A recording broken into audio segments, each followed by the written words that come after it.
आज की कहानी। एक पिता की भूख। 5:30 बजे को ऑफिस खत्म होने के बाद मैं सीधा घर नहीं गया था, क्योंकि मुझे मेरे दोस्त का फोन आया था, जिसे मुझे बड़ा पाव की शॉप के सामने मलाड में रुकने के लिए कहा था। उसे कुछ शॉपिंग करनी थी, इसीलिए उसने कहा था तुम रुकना, साथ में जाएंगे। हम दोनों हमेशा एक साथ ही शॉपिंग करने के लिए जाते थे।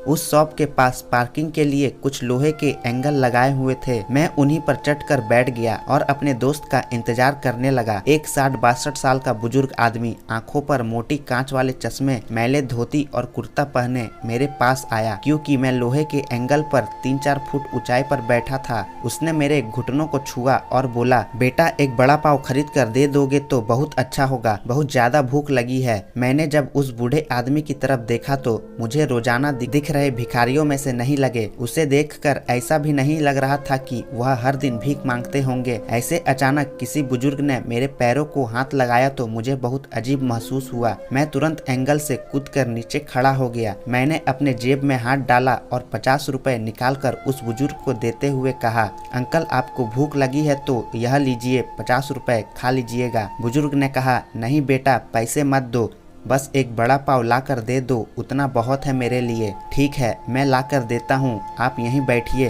कहकर मैं बड़ा पाव की दुकान में गया और एक बड़ा पाव खरीद कर लाया और बुजुर्ग को खाने के लिए दिया। बुजुर्ग नीचे बैठकर बड़ा पाव खाने लगे। मेरी तरफ देखकर वह बोले, ऊपर मत बैठो, गिर जाओगे, यहाँ बैठो मेरे पास, कोई साथ बैठेगा तो मुझे भी 2 निवाले अच्छे से खाए जाएंगे। मैं उनका कहना टाल नहीं पाया और उनके साथ ही बैठ गया। फिर मैंने ऐसे ही उनसे सवाल करना शुरू किया, कहाँ से आए हैं, कहाँ जाएंगे, किससे मिलने आए हैं, वगैरह वगैरह। मैं नागपुर से आया हूँ, एक छोटे से गाँव में रहता हूँ। यहाँ मुंबई में मेरा तुम्हारे जितनी उम्र का एक बेटा है, एक बड़ी कंपनी में इंजीनियर है, उससे मिलने आया हूँ। 3 साल पहले उसकी शादी हुई, लव मैरिज। बहू पढ़ी लिखी है, नए विचारों वाली। उसे सास ससुर यानी हम पति पत्नी गंवार लगते हैं, इसीलिए हमारे साथ रहना उससे अच्छा नहीं लगता। इसीलिए बेटा अब अलग रहता है, यहीं मुंबई में 3 सालों से। परसों मेरे इस मोबाइल पर उसका फोन आया था, कह रहा था अमेरिका में नौकरी मिली है उसे, बीबी को लेकर जा रहा है अमेरिका 10 साल के लिए। यहाँ मुंबई में था तो 6 महीने में एक बार आता था हम बूढ़े बूढ़ी को मिलने के लिए। अब इतने दूर परदेश जा रहा है, एक बार मिलने के लिए आओ। बोला तो अब समय नहीं बचा है, परसों फ्लाइट में बैठ कर जाना है, कहता है अब 10 साल के लिए जा रहा है, पता नहीं तब तक हम जिएंगे या मरेंगे। इसीलिए सोचा खुद ही जाकर उसे मिल लेता हूँ। कल शाम से एयरपोर्ट ढूंढ रहा हूँ, लेकिन यहाँ के लोग कहते हैं इस एरिया में एयरपोर्ट है ही नहीं। बुजुर्ग ने एड्रेस वाली चिट्ठी मेरे हाथ में देते हुए कहा। उनकी बात सुनकर मैंने कहा, लोग सच कह रहे हैं, एयरपोर्ट यहाँ नहीं है, सांता क्रूज में है। बुजुर्ग ने मेरी तरफ देख कर कहा, लेकिन परसों बेटे का फोन आया था तो उसने यही पता लिखवाया था मुझे। लगता है यह फोन भी खराब हो गया है, फोन ही नहीं आ रहा है बेटे का। मैंने बताया था उसको कि मैं उससे मिलने आ रहा हूँ मुंबई। कहते हुए बुजुर्ग ने मोबाइल मुझे देखने के लिए दिया। अब मेरे एक हाथ में चिट्ठी और एक हाथ में मोबाइल था। मैंने मोबाइल का बटन दबाकर देखे, मोबाइल अच्छे से चल रहा था और मोबाइल में नेटवर्क भी पूरी तरह से आ रहा था। मैंने उनसे पूछा, आपने नहीं लगा के देखा फोन बेटे को? मुझे कहाँ लगाना आता है बेटा फोन, कोई फोन करता है तो उठा लेता हूँ बस। उन्होंने कहा। मैंने रिसीव्ड कॉल में जाकर आखिरी आए नंबर पर कॉल किया।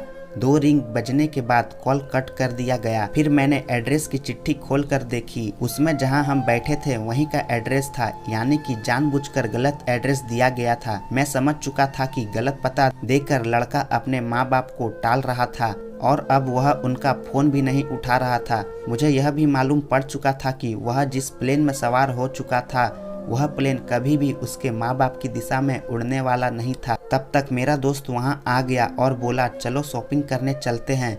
मैंने उसे 2 मिनट रुकने के लिए कहा और मैं बुजुर्ग की तरफ देखकर सोच में पड़ गया। मैं समझ नहीं पा रहा था कि अपने बेटे के तरफ से होने वाली धोखेबाजी को यह बुजुर्ग समझ नहीं पा रहे थे या फिर खुद उसका बच्चा उनके साथ ऐसा व्यवहार कर सकता है, यह वो स्वीकार नहीं कर पा रहे थे। मैं बुजुर्ग से बोला, अब तक तो आपका बेटा जिस प्लेन में बैठा है वह उड़ चुका होगा, मुझे नहीं लगता कि अब आपकी उससे मुलाकात हो पाएगी, इसीलिए अच्छा यही होगा आप वापस अपने घर लौट जाएं और आंटी भी आपका इंतजार करती होंगी। मेरी बात सुनते ही अगले ही क्षण उनकी आंखें भर आई। आंसू भरी आंखों से वह मेरी तरफ देखने लगे। घर जाने के लिए भाड़े के पैसे देते हुए मैंने उनके हाथों पर हाथ रखा और पूछा, अंकल मैं कब से आपके हाथों में यह डब्बा देख रहा हूँ, क्या है इस डब्बे में? मोतीचूर के लड्डू है, मेरे बेटे के पसंद के, उसके माँ ने भेजे हैं उसके लिए खुद बनाकर।